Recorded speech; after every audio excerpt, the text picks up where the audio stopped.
Welcome to Blizzard Fire. We hope this video helps fire up your solution. In this video, I will show how to make vegetarian broth.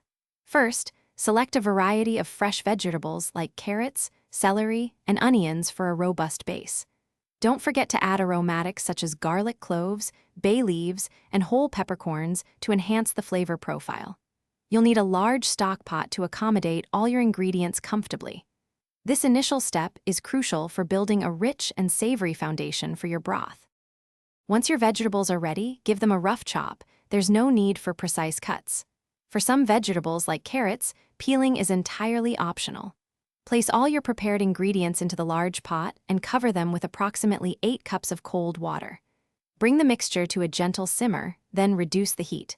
Allow it to cook slowly for at least 1 hour or up to 2 hours to extract maximum flavor. After simmering, carefully strain your homemade vegetarian broth through a fine mesh sieve or colander lined with cheesecloth. This step ensures a clear, smooth liquid.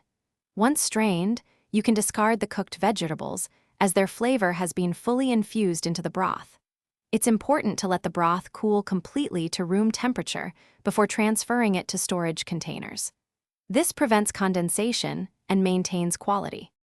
For easy future use, freeze your vegetarian broth in 1 cup or 2 cup portions. Ice cube trays work wonderfully for smaller amounts.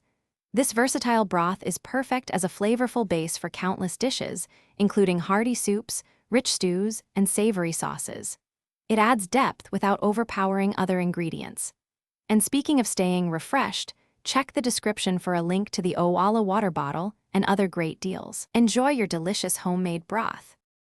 Thanks for watching. If you found this helpful, don't forget to like and subscribe.